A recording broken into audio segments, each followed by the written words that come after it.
Hey folks, and welcome to another episode of Crit Hit Reviews with your host, Arlyeon. On today's episode, I'll be talking about Morningstar Game Studio's procedurally generated Metroidvania, A Robot Named Fight. Come dive into the meat of this title and see if I met my match. The robot apocalypse has come.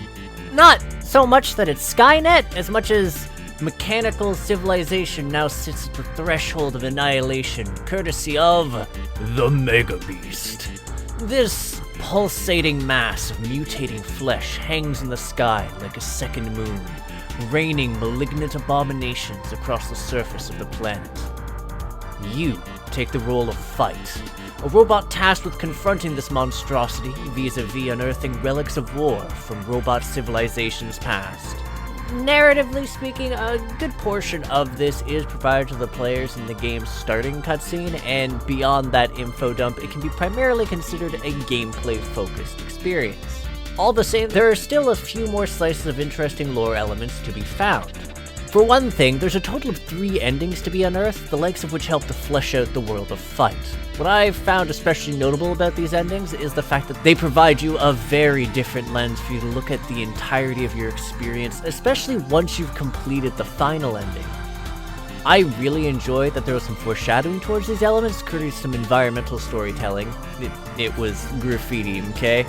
That said, it's apt to take you a number of playthroughs to unearth these details, including the fact that at least one of these endings requires multiple game clears. But then, Fight is a title that's fairly well suited to repetition.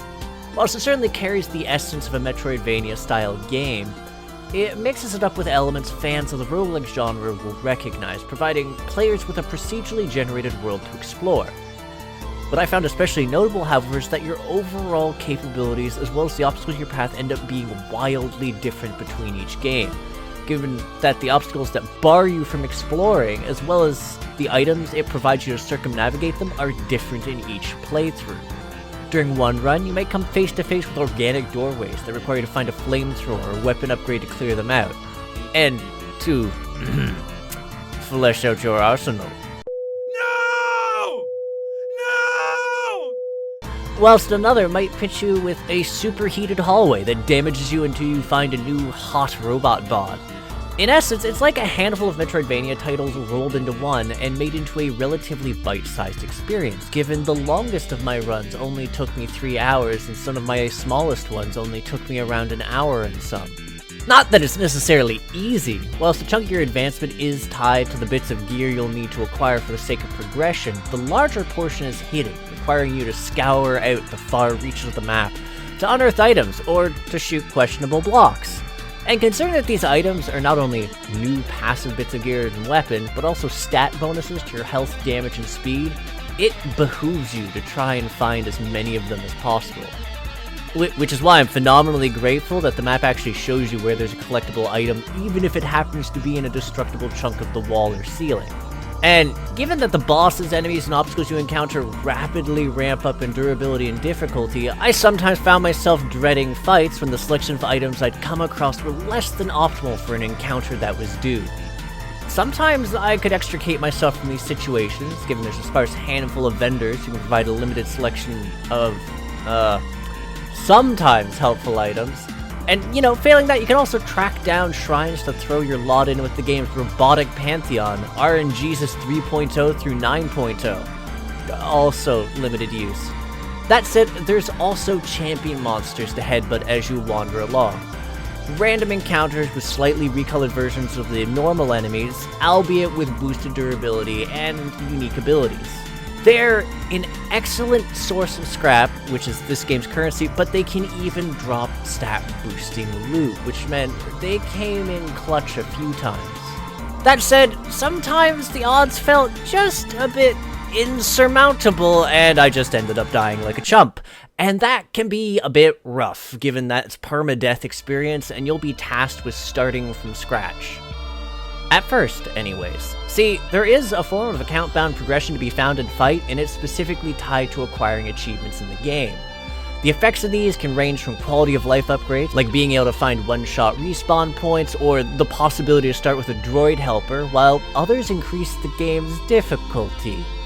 That said, the crux of the upgrades unlock new objects to discover over the course of your playthrough. This includes entirely new alternate areas that can replace the usual suspects, though I'll admit that the arbitrary nature of both unlocking and discovering them can be a bit trying.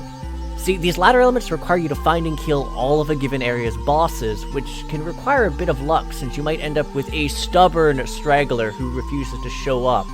And that's sort of a shame, really, since the alternate areas end up feeling rather distinct, and I genuinely wish I was able to actively choose to visit them and challenge their obstacles rather than leaving it up to chance. Though, credit where credit is due, you are able to make the choice of tackling the game's secret zone and die horribly if you're ill-prepared. But still. Now, on a graphics level, I'm pretty fond of Fight. It looks neat, but also its enemies are pretty gross-looking flesh monsters. There's a lot of distinct creatures to murder as you roam through the game's various environments, and they ended up feeling quite distinct. Admittedly, there are some recolors of the enemies you encounter, but they tend to be within the same area and are meant to denote that they're slightly stronger champion variants of the enemies. And heck, you even come across some that are literally using Predator-esque invisibility. It's neat.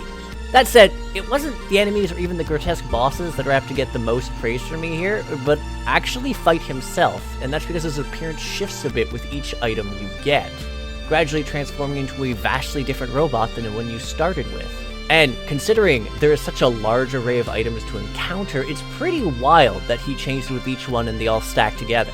Moving on, I'm also fairly keen on the music and sound. Not only did the various areas have some neat tracks, there's some genuinely neat sound effects as you progress through the game that help to make it feel exciting. Like the angry roar of a moon-sized flesh beast as you traverse the game's corridors. Which brings me to the finale, and I gotta say, I'm pretty fond of the time I spent with Fight. I didn't quite know what I was getting into when I first picked it up, but it provided me with a solidly engrossing Metroid-esque experience, which I thoroughly enjoyed diving into, and I found it genuinely interesting that despite the randomization of the game, it managed to be fairly resilient to most of my attempts at sequence breaking. Read most, though I sort of regret the run where I succeeded since dark areas are rough, but hey, it got me an achievement and a new unlock. Anyways. Even having cleared the game 6 times, including the secret and true endings, there was still a large amount of things left for me to uncover, unlock, or unlife. I mean kill.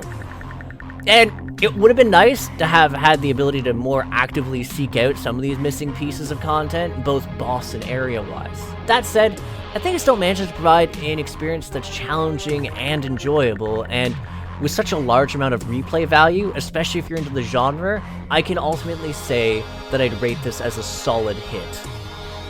Anywho, thanks for tuning in. If you agree, disagree, or just have something to say to me, feel free to comment. And for those interested in more indie reviews, developer interviews, podcasts, and Monday TTRPG content when that resumes, hit the subscribe button and the bell so you know when there's a new release.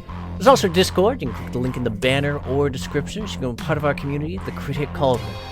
Lastly, if you'd like to help support the channel, we do have a Ko-fi running now to help supplement funds for a lovely editor, and to make sure we can continue to provide quality content.